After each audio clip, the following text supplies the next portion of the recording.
자, 시작. 아이고. 자, 또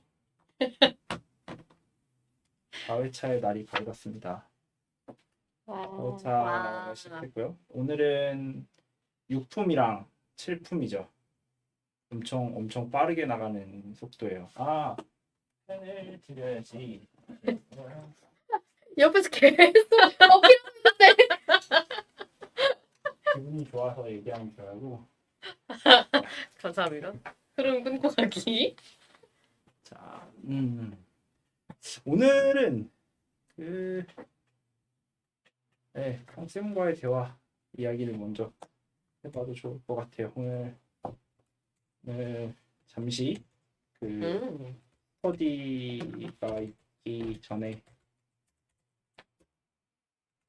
황태용 교수님을 뵙고 왔습니다. 용건은 인간경 스터디의 과정과 이해를 돕기 위해 사용하는 보조 다양한 텍스트들, 접근, 그리고 우리의 접근 방식이 나름 타당한지에 대해 자문하고자. 그리고 결론은 재밌어 보인다. 나름의 재미성이 있고 신기하다 정도로 요약됩니다. 그리고 이 과정에서 재밌는 이야기들을 좀 들었었어요.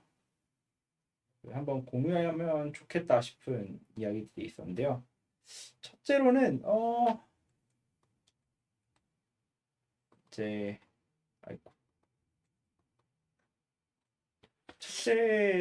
우리가 이제 보고 있는 거는 그 남해근 선사의 책이잖아요. 네. 이제 라집본이라고 부르죠. 라집본과 현장본의 차이가 꽤 크다는 이야기를 들음. 근데 원래는 어느 정도는 알고 있었어요. 근데 어느 정도 알고 있는데 그럼에도 불구하고 어느 정도로 크길래 라는 생각을 좀 했었는데 약간 그렇대요. 주로 차이는 의역, 그러니까 라집본이 의역이 조금 더 많은, 그러니까 단순 음차를 넘어서 문화적 어떤 상대성이나 이해를 돕기 위한 몇몇 묘사들의 의역이 꽤 있다고 함. 이게 라집본 이렇게 이야기를 하더라고요. 예를 들면은 뭐가 있었지? 맞아. 라집본에서는 1품에서 이제 결식을 하고 와서 자리에 앉아서 밥을 다 먹고 막 뭘 하고 이렇게 했었잖아요. 식사 시간이 되어 이시세존 식시 차이지발 이런 식으로 해서 입사위대성 걸식 이렇게 해서 한데 그 걸식을 하고 원래 곳으로 돌아오셨고 식사를 끝내고 마치 이게 어떤 느낌이냐면 걸식한 것을 가지고 와서 식사를 하고 이렇게 표현되는 것 같은데 실제로 현장법사의 번역에서는 밖에서 식사를 하고 들어온 거예요. 약간 이 정도의 차이들. 사소한. 근데 그게 사소한데 어떤 약간 문화적인 것들이 좀 존재하는 것 같음에 대한 거예요. 왜냐면 유마경의 번역 이야기를 조금 들었었는데 유마경의 번역 과정에서도 약간 이런 것들이 조금 있었다고 하더라고요. 그래서 이런 게 있구나. 그리고 그냥 그렇구나 이렇게 넘어갔었는데 그래서 우리는 현장본도 함께 보고 있음. 왜냐면 이게 현장본이니까요. 도울김효 선생님의 금강경 강해가 현장본을 기준으로 여기 되어 있는 거니까요. 그런데 범어본과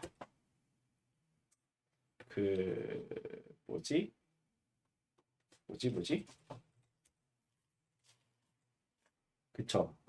이 범어본과 범어본 이전의 고대 인도였던 팔리어본까지 이야기를 하시는데 거기서부터는 좀 아득해짐. 이거 못 따라가겠는데 그래갖고 웃기다. 그렇구나. 그러고서 이제 발로 발을 씻는 그쵸. 것도 있었는데 손으로 맞아. 손을 씻고. 맞아. 손으로 손을 씻고 발로 발을 씻는 막 이런 식으로 이야기를 할 때가 있어요. 근데 그걸 보고 되게 당연한 것처럼 말할 맞아. 때가 있는데 생각해보면 우리는 발로 발을 안 씻는단 말이야.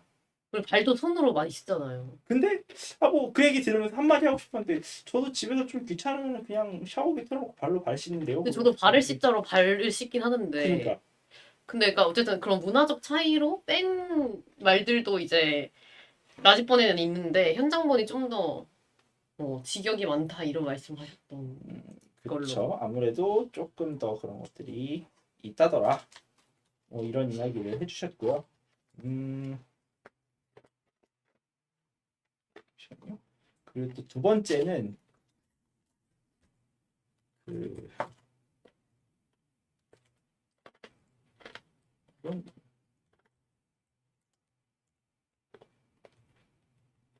두 번째는 아난에 대한 이야기였어요.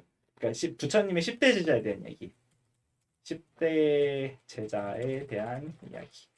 이게 제가 처음에 아난 존자에 대한 이야기를 할 때 아난이 뭐 120살에 1차 대결집 때 그 직전에 아라한이 되었다 깨쳐서 막 이렇게 얘기했었잖아요. 근데 그거를 저는 약간 그래도 좀 옛날 이야기니까 나름대로 좀 각색이 들어갔긴 해도 뭐 깨달았다는 소리겠지 그렇게 생각을 했었는데 그 성쌤은 좀 다르게 얘기하시더라고요. 이게 뭐냐면 10대 제자들 사이에서도 서로 뭐지 그러니까 정치적 성향이 다 달랐음. 맞아, 예를 맞아. 들면 가섭 존자는 매우 보수적인 인물, 기존 체제 수호형에 가까운. 그래서 이 사람은 비구니를 받지 않거나 막 이런 형태로 좀 이제 그 보살도라기보다는 그 나한승에 가까운 무언가를 할 때가 있고, 근데 또 아난존자는 진보적인 인물로 비춰짐. 예를 들면 비구니를 받는 등의. 그래서 실제로 그 좀 보수적이고 완고한 사람들이 중심 세력을 갖추고 있었던 시점에 대결집이 일어났었을 때 아난을 따돌리던 형태의 문화로서 너는 새끼야 이렇게 얘기를 했었던 그 마지막까지. 근데 문제는 아난이 그 포토그래픽 메모리로 경전을 다 기억하고 있으니까 또 따돌린다고 해서 완전히 내칠 수도 없어. 왜냐면 이 사람이 얘기를 안 하는 순간 경전이 만들어지지 않으니까. 근데 이 사람을 끼워줄 건가 말 건가를 가지고 전날까지도 부딪혔었던 게 그런 형태의 고사가 된 거 아닐까라는 그 썰을 이야기해 주셨어요. 하여튼 뭐 되게 재밌는 썰이었어서 이거는 이제 그 오피셜은 아니고 그 오피셜은 아니 성쌤의 그 야사하네요. 뇌피셜 내피셜. 그렇죠. 그리고 그 사진 얘기. 아, 불상 그쵸. 그림이 그래서 아난이 훨씬 더 약간 미소년? 잘생기게 그쵸. 그려지고 가섭은 진짜 약간 심통한 그쵸. 심통? 좀 약간 고집불통 같은 그런 네. 모습으로 그린다고 하더라고요. 그리고 실제로 나이도 아난이 훨씬 젊었다고. 그래서 약간 좀 조금 더 진보적이고 좀 더 많은 사람에게 개방되어 있고 이런 쪽으로 흘러가는 게 아난존자고 그렇지 않았었던 가섭존자에 대한 이야기를 가는 게 맞아. 이런 게 있었지 않나. 결국에 이게 사람들의 이야기인 이상 부처님의 10대 지자들 역시도 지금 이게 나름대로 다 사람들이었어서 이 사람의 이게 스승의 가르침을 어떤 식으로 펼칠 것인가 어떤 식으로 실천할 것인가에 대한 이야기를 하는 과정이 약간 나뉘었을 수도 있겠다 이런 식으로 생각을 해보면 좋다 이렇게 이야기를 해주시더라고요. 되게 재밌었어요 이 이야기도. 또 되게 많이 썼는데 나는. 성쌤이 불교학자가 아니라고 오늘 들은 이야기 중 가장 놀라운 이야기였는데요. 나는 불교 전공이 아니다. 자, 정말 놀랍게도 그래서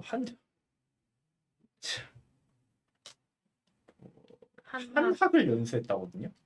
근데 왜 나무위키 했지? 정치인이잖아.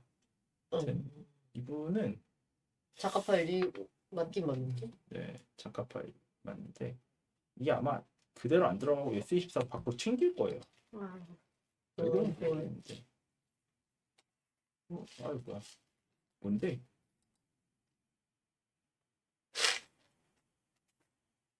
종교인?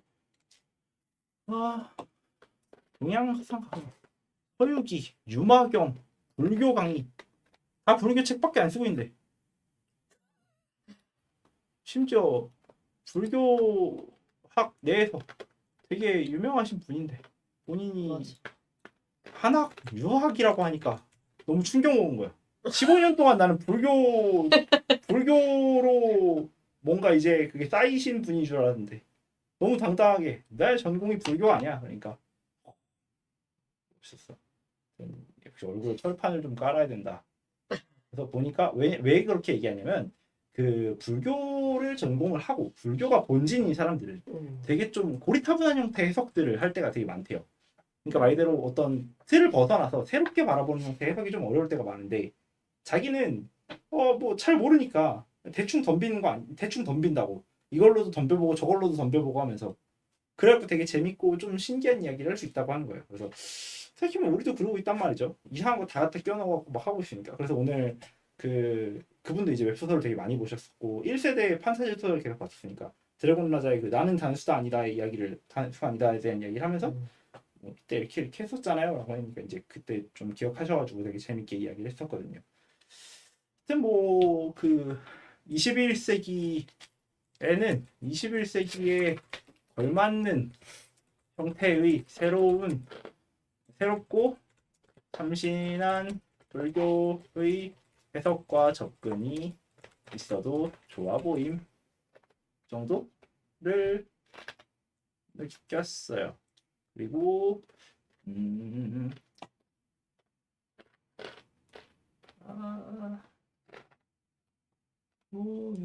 저는 요 정도였었고요. 뭐 또 다른 게 있었나요? 이야기를 들으면서. 저는 사실 복기만 한 이만큼 넘게 다시 먹었는데 뭐 이 얘기 저 얘기 많이 했어가지고 좀 그 얘기가 되게 좋았어요. 맨 처음에 하셨던 얘기 중에 하나가 이게 어디에 나온 건지는 기억이 정확히 안 나서 문구를 적었는데 원래는 연꽃은 진흙에서만 피지만 결코 진흙에 물들지 않는다. 이게 약간 부파불교의 시선인 거지. 그쵸. 부파불교의 시선으로 약간 그러니까 삼독이라는 거를 발견해서 없애려고 하는 관점인 부파가 있는 반면에 이 연꽃이 진흙에서만 피지만 결코 진흙에 물들지 않는다에서 이제 대승은 연꽃은 오로지 진흙에서만 꽃을 피운다. 라고 해서 오히려 그 연꽃을 만들기 위한 자양분으로 진흙을 삼는 그런 쪽에 가깝다라고 하시면서 우리가 서유기 얘기도 했었는데 어쨌든 손오공이 그 도적을 그냥 죽이는 게 아니고 그 다 이제 감싸 안고 가는 어떻게 보면 그런 관점이잖아요. 그래서 그런 게 보살의 자세다 이러면서 그 육바라밀에 나오는 육바라밀이 보시, 지계, 인욕, 정진, 선정, 반야 이렇게 6개인데 그 보시랑 인욕을 좀 특징적으로 많이 얘기한다라고 해서 갑자기 제가 딱 생각해보니까 그 육바라밀 6개 중에 그 다른 사람들과 맞닿아 있는 지점이 어떻게 보면 보시랑 인욕이잖아요. 나머지는 자기가 선정하고 반야하고 하면 되는 부분인데 그래서 이 육바라밀 중에 이 2개가 그래서 좀 특이하다 이런 얘기도 했었고 자 이거부터 먼저 짚고 갑시다. 네. 이거는 무슨 이야기냐면 부파불교 그러니까 소승이라고 부르는 이거는 진흙 속에서 연꽃이 피는데 연꽃이랑 진흙이 완전히 서로 다르고 섞일 수 없는 어떤 고고한 것처럼 연꽃을 말을 해요.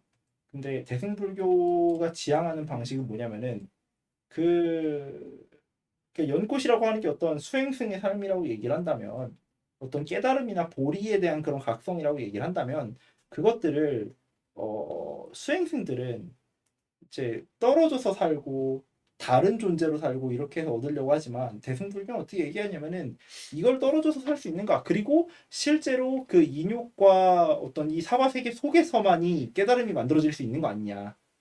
이 생멸 속에서만 혹은 우리가 가지고 있는 이 고통들이나 이 현실적인 감각들 속에서만 이게 무의미하다거나 이게 없다라는 걸 깨닫는 거지 애초에 그게 일어날 것들을 다 재해놓고서 만들어 놓는 그런 연꽃이 의미가 있는가에 대한 이야기를 해요. 그러니까 진흙이 있어야만 연꽃이 핀다에 가까운 관점인 거죠.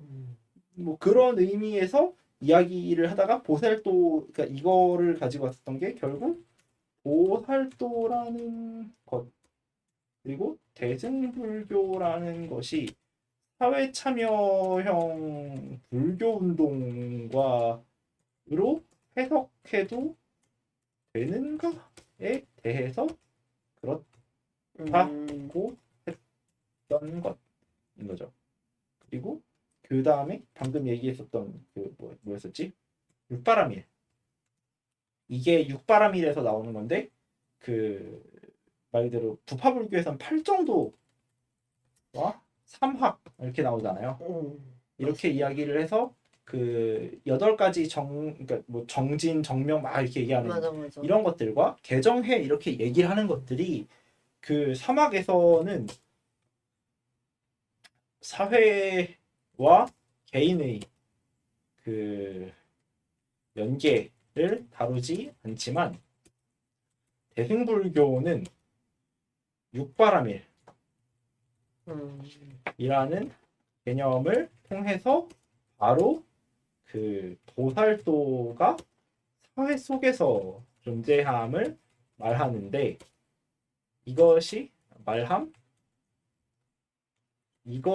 가장 잘 드러나는 게 육바라밀의 순서라고 말함. 육바라밀의 순서는요. 보시 이게 인욕 정진 선정 반야. 그렇죠. 여기서 보면은 일반적으로는 보시, 지계, 인욕, 정진, 선정, 반야 이렇게 이야기를 하거든요. 되게 재밌는 게 요 보시랑 그러니까 인욕이 가끔 앞에 오기도 하고 보시, 지계 이렇게 이야기를 하는데 요게 특이해요. 이 인욕이라는 것들이랑 보시라는 것들 특히 일단은 보시가 제일 앞에 나오는 거잖아요. 보시 바라밀이 가장 앞에 나오는 것에 주목해 볼 필요가 있음. 왜냐면은 그 깨달은 사람이 부처가 되는 게 아니라 보살도를 행하는 과정에서 부처가 되는 것을 이야기를 했었잖아요. 우리 지난 시간에도 보면은 그러는 것들을 본다면은 육바라밀의 가장 어떤 반야바라밀이라고 이야기를 하는 어떤 제일 큰 5가지 바라밀을 합쳐서 만들어내는 거대한 반야에 대한 이야기를 한다고 해도 그럼에도 불구하고 지금 사회참여적인 운동으로서 대승이 가장 크게 소승이랑 다른 것은 사회에 나가서 나누는 주체로서의 그 신자에 대한 이야기. 왜냐하면 그 전까지는 출가자는 나눔을 받는, 그러니까 공양을 받는 존재였었잖아요. 공양을 받는 존재가 아니라 공양을 주는 존재, 그러니까 누군가에게 나누는 존재로서의 그 수행에 대한 이야기를 좀 본격적으로 하기 시작한 게 이거다. 이런 이야기였었던 거죠. 또 뭐가 있었죠? 또 사실 이것만 해도 진짜 많은데 저는 인상 깊은 얘기 중에 하나가 또 그 여성성과 남성성에 대한 얘기를 하시면서 고사 하나 얘기하셨는데 제가 이건 이후에 좀 찾아보면서 다시 보니까 그 저희가 이제 그 부처님의 성쌤의 오늘 만남을 저 순간 부처와의 만남이라고 했어요. 선생과의 이제 만남에서 아 유마경을 진짜 다뤘으면 좋겠다라고 생각했던 부분이 많았는데 그 유마경의 관중생품이라는 뭐 품이 있대요. 근데 거기서 이제 중생을 어떻게 볼 것인가 뭐 이런 얘기를 하면서 유마 거사 방에 천녀가 내려온 얘기? 그쵸 맞죠. 근데 이거 검색하면 또 교수님이 나와. 근데 저도 이 글의 밑에 쪽에 봤는데 이게 요약을 잠깐 하면은 여기 밑으로 좀 더 내려가서 읽어야 될 거예요. 더 내려가요. 여기. 천녀의 언변과 지혜가 무척 뛰어나서 뛰어난 사람이 사리불이 그대는 이토록 언변과 신통 지혜가 뛰어난데 왜 아직 여성의 몸을 하고 있는가? 천녀는 나 자신에게서 고정불변한 여성성을 찾아도 찾을 수 없는데 스님 눈에는 그것이 보이는가? 라고 반문하고 신통력으로 사리불을 여자로 변화시킨 뒤 스님은 왜 여자 몸을 바꾸지 않는가? 라고 물어요. 그리고 이 과정에서 어떻게 이야기를 그러니까 이 찬녀라는 사람이 아, 내 여기서 안 몸을 나오는구나. 봐도 여성이라는 여자라는 걸 발견하지 못했는데 너가 어떻게 이걸 봤냐라고 하면서 오히려 너를 여성으로 바꾼 후에는 왜 너는 그 여자의 몸을 바꾸지 않냐라고 물음으로써 이 여성이나 남성이라는 것이 어떻게 보면은 이것도 윤회잖아요. 그래서 모든 여자가 인연 따라서 그렇게 된 거지 언제 여자가 되었는지 모르고 왜 그렇게 되었는지를 모른다. 이거를 뭐 이거 인연 그러니까 인연이나 윤회라고 얘기를 한 것도 있지만 음. 정확하게는 우리가 가지고 있는 상 그러니까 여성성이나 이런 것들은 그러니까 사회적으로 구성되고 있거나 나서 만들어지는 것들이 실제로 얼만큼 우리를 구성하는가에 대해서 생각보다 그것이 그러니까 상이 없음을 보랬는데 맞아 맞아. 그 와중에 여성성에 대한 상이나 남성성에 대한 상 혹은 열등한 어떤 것들을 그러니까 왜 그 당시에 예를 들면 이런 거지 2500년 전에는 여성성이 불완전한 형태의 어떤 인간의 모습으로 보여져서 열등한 신체라고 여겨졌을 수도 있어요. 근데 문제는 불교가 사회운동인 이상 그 껍데기를 보지 않겠다고 선언을 했었을 때 이 사람이 이런 행동과 이런 발언과 이런 삶을 살아가고 있을 때 이 사람의 껍데기가 얼만큼 중요한가라는 그 지점에서 그거를 맞아, 그 맞아. 천녀가 강제로 그 사리부를 이제 그 트랜지션을 시켜버립니다. 여성으로 뿅 하고 그래서 나는 남성이다라고 이야기를 하는 거예요. 여성의 몸을 가지고서 사리불이. 그래서 이제 여기서 우리가 읽어낼 수 있는 거는 몸과 자기 스스로의 자아 정체감이 다른 형태의 이야기들을 되게 옛날 옛적의 경전에서부터 이렇게 하고 있구나 이렇게 맞아. 생각을 하면서 되게 신기했었는데 사실 저도 유마경을 같이 읽는 것도 언젠가는 해보고 싶다라고 생각을 했었는데 왜냐하면 이게 너무 어려운 게 금강경 그 교수님이랑도 얘기를 했었는데 금강경은 조금은 저한테는 쉬워요. 왜냐하면 유마경은 고사들이 너무 많고 해석될 수 있는 게 너무 다양해져요. 현대 시점에서 예를 들어 비유도 하다못해 많고. 저 관종 상품 같다만 봐도 그럼 갑자기 주디스 버틀러의 젠더 트러블을 갖고 와갖고 저걸 같이 읽어버려도 할 말이 없어.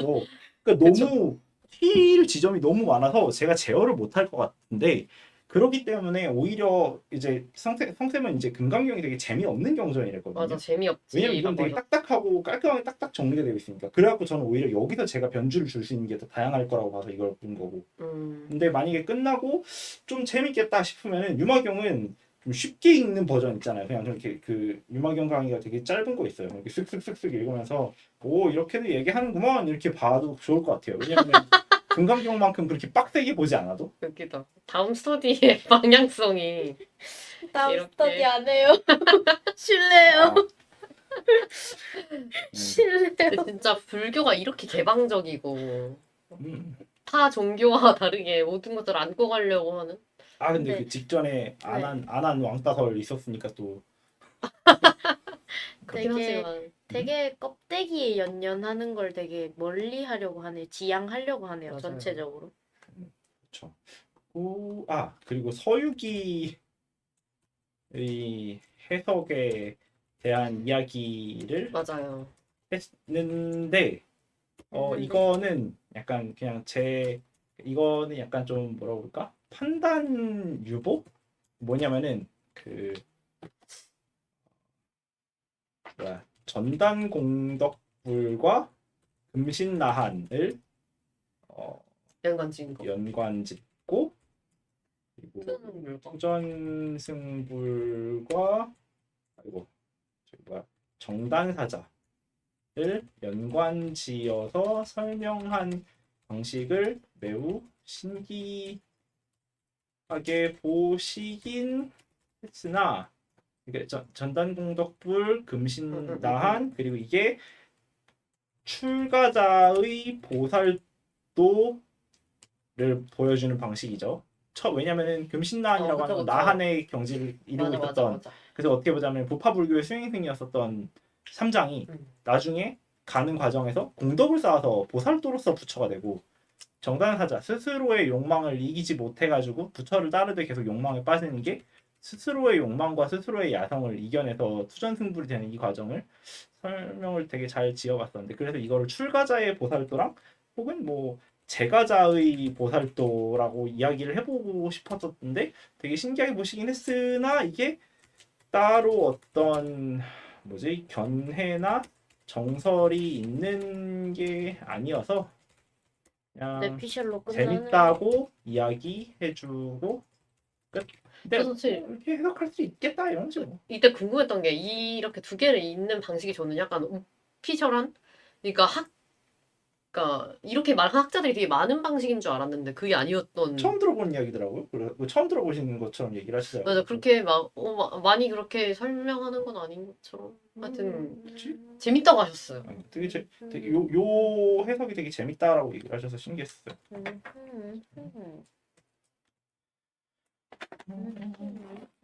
네, 이야기 그리고 아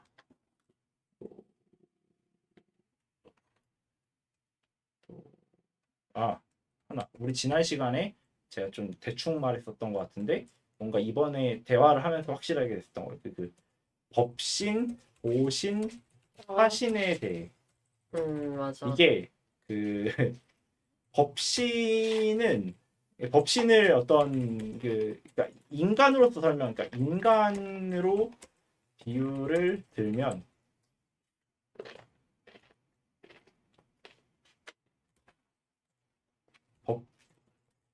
약간 이런 거라고 얘기를 해봤었는데 그냥 이렇게도 해석할 수 있지 않을까라고 이야기를 한번 드리면서 같이 공유해보고 싶었는데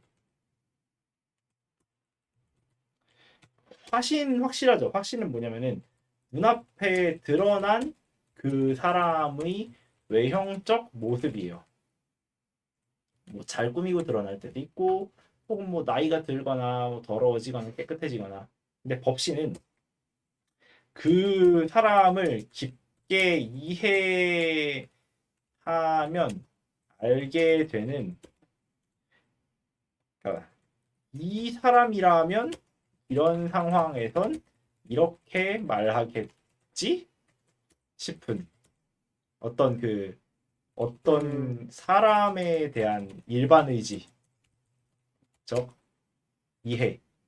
예를 들면 법신불이 있다라는 거는 뭐냐면 이게 부처도 다 죽고 아무것도 없지만 부처라면 당연히 여기서 이렇게 이야기하겠지라고 얘기하는 어떤 그 뭐지 이미 고유명사의 의지가 되어버린 그 존재가 존재하는 것에 대한 거죠. 예를 들면 이걸 어떻게 이야기를 하냐면은 그러니까 성샘을 얘기한다면 화신으로서의 성샘은 그냥 그렇게 그 73 먹은 할아버지가 딱 존재하는 거예요. 어떤 나이든 손오공 같은 정말 진짜 그렇게 생겼다 희한하게. 하여튼 정말 나이든 손오공 같은 특이한 그 분위기가 있는데 그 분과 그 법신으로서 얘기하는 거는 뭐냐면은 어떤 상황에 처했을 때 성쌤이라면 이렇게 말했겠지 하는 그 관념이 내 내면에 있다면 법신으로서의 성쌤을 내가 이해한 거죠. 그런 거 있잖아요. 성향이랑 뭐가 다른? 그 개인의 성향 또는 그 개인의 성격, 그 개인이 할 것 같은 그 의지의 작용들을 내가 갖고 있으면은 법신으로서의 그 사람을 내가 본 것인 거죠. 근데 문제는 보신이에요. 이 보신이 되게 특이하다고 해서 되게 막 선생님도 막 초능력의 비유를 막 했었는데 저는 이걸 어떻게 이해했었냐면요.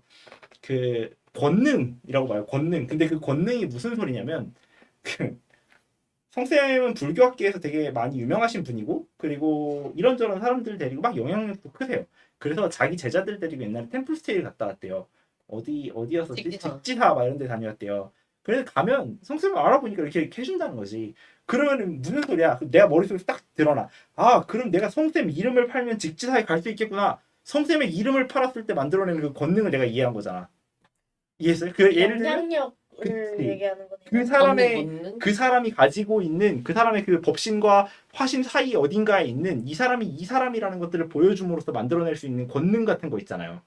예를 들면 뭐 이 사람의 얼굴을 보여줌으로써 들어갈 수 있는 곳. 이 사람이 그랬어라고 하면 사람들이 믿어버리는 것들. 이런 그 눈에 안 보이지만 존재하는 영향력들 있죠. 근데 이것이 결국 어떤 두루 무언가를 통하게 만든다라는 점에서 이걸 우리가 되게 초능력처럼 이야기를 했던 게 보신불이라고 얘기를 해버리면 부처님이 엄청 강대한 어떤 법신불로서의 부처님이 화신이 되었을 때 이 화신은 모두에게 공양을 받고 어딜 가든 존경을 받고 빛이 나고 밝게 빛나고 뭘 해도 거리낌이 없고 약간 이런 그게 보신으로서의 권능이란 말이죠. 근데 지금 이거를 그냥 개인으로 딱 놓으면은 내가 이 사람 뒤에 쫓아다니면 대충 밥은 얻어먹어. 아, 이 사람이랑 같이 여기 가면 이 사람 여기서 통과돼. 이런 형태의 그 권능감에 대한 이해인 거죠. 이런 식으로 한번 생각해봐도 되게 아, 그렇게 생각하면 보신을 조금 더 쉽게 이해할 수 있지 않을까? 그 당시에 사람들이 이 부처님을 데리고 다니면서 혹은 부처님과 함께 다니면서 느꼈었던 이 사람의 힘에 대한 이야기가 아닐까 싶었었어요. 맞아. 사실 저희가 지난 시간에 이제 스터디 끝나고 집에 가면서 아 일반 의지 이 이해가 되게 좋았다라고 얘기하면서 제가 그때 지난 시간에 사실 질문했던 게 법신이라는 거는 어떤 걸까? 내 안에 있는 걸까? 이러면서 저는 약간 그 진여 내 안에 있는 어떤 마음의 핵심이라고 해야 될까요? 그런 걸로 이해를 했거든요. 나의 일부인데 내 안에 있는 걸로 이해했는데 이제 그 법신이 일반 의지적 이해라고 얘기하는 걸 들으면서 아, 나라는 그 어떤 존재의 더 작은 범위라기보다 오히려 나를 넓히는 큰 밖의 걸로 이해할 수도 있구나라고 해서 되게 다른 관점인데 재밌다라고 생각했었어요. 이게 음. 되게 철학과에서 자주 쓰이는 단어인지는 모르겠는데 네. 저는 사실 일반인이잖아요. 그래서 일반 의지적 일반 의지. 이해라고 하면 무슨 소린지 못 아, 알아듣거든요. 그러니까 일반 의지를 이제 공공선을 지향하는 의지라고 보통 그러니까 많이 설명하고 그러니까 일반 의지가 약간 정확하게는 여기서 안 맞는 다른 거지. 이거 약간 좀 제가 은어처럼 쓴 건데. 맞아 루소의 그 개념을 쓴 거 아니에요? 아, 아니야, 조금 다른 건데 옛날에 그 제가 그 우리 창업했었을 때 이야기했던 거랑 비슷한 건데 뭐냐면은 그 얘기했잖아요. 법인? 법인 예를 들면은 우리 셋이 법인 회사를 차려요. 33.3 해갖고 돈을 10,000원씩 모았어. 우리가 돈을 벌고 우리가 돈을 써. 근데 이번 달 우리가 돈을 좀 못 벌었어. 근데 회의를 딱 끝났는데 배가 고픈 거야. 여러분 오늘 우리 회식할까요? 라고 했었을 때 셋 다 인간적인 우리는 회식하고 싶음, 회식하고 싶음, 회식하고 싶음이야. 근데 존재하는 법인인 우리의 회사는 잔고가 없단 말이에요. 그럼 이제 우리는 우리가 써놓은 법인의 정관에 따라서 우리가 생각하고 있는 회사의 장기적인 방향에 따라서 우리가 어떻게 얘기냐, 야 우리 회사 그러니까 존재하지 않지만 만약에 존재한다고 친다면 우리 회사님이 우리한테 밥을 사 먹으라고 할까 오늘 아니면 각출하라고 할까 라고 얘기했었을 때 이번 달에 실적이 좋았으면 아마 그 법인으로서의 회사님은 먹어 했었을 거고 이번 달에 실적이 나빴으면 니들 돈으로 먹어야 되지 않냐 인간적으로? 라고 할 거잖아요. 그 우리 마음속에 지금 우리 회사에 대한 이해가 존재할 때 이게 되게 단단해지는 거잖아요. 그 이게 회사가 장기적으로 수년간 이해가 되고 뭐 되게 예를 들면은 점점 많은 일이 있고 리스크들이 막 일어나고 문제들이 있었을 때 우리 셋이 막 합쳐가지고 이번에는 이런 식으로 문제를 해결하자. 이번에는 이런 식으로 이 문제를 대응해보자. 이런 식의 대화를 많이 하고 그 대화의 흐름들이 장기적으로 쌓였다고 가정해 봐봐요. 그럼 이게 한 1년, 2년, 3년 우리의 점점 많은 회의들이 쌓이면 쌓일수록 어때요? 이 회사가 이 문제를 처리하는 방식이라는 게 우리 내면에 어떤 인사이트로 생겨나죠. 그래서 제가 만약에 없어도 우리 이 둘이서 문제를 해결해야 하는 순간에 야 회사는 보통 이렇게 처리해왔으니까라고 얘기를 할 거잖아요. 그게 이제 법신으로서의 회사라는 거지. 맞아. 내면에 존재하게 되는. 그래서 이걸 그냥 대충 줄여가지고 일반 의지라고 얘기를 해버린 거예요. 대충 이해했죠. 그러니까 그 법신불은 부처님이라면 이렇게 했을 거야에 대한 그 부처님의 판단 체계와 인격을 내 내면에다가 투사하게 되는 그 과정을 법신불을 본다라고 이야기를 하는 거 아니겠냐라고 했었던 거죠.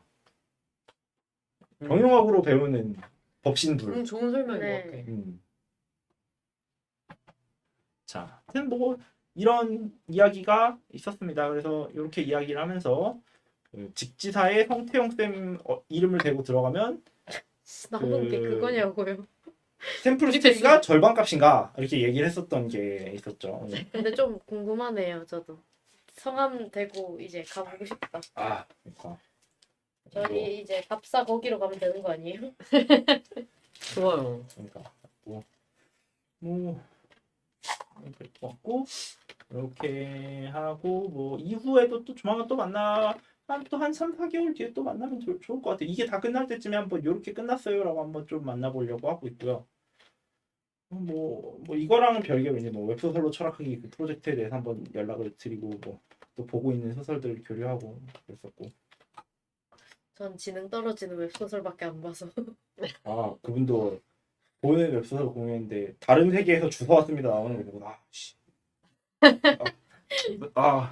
빡세다. 하여튼 뭐 그런 이야기들을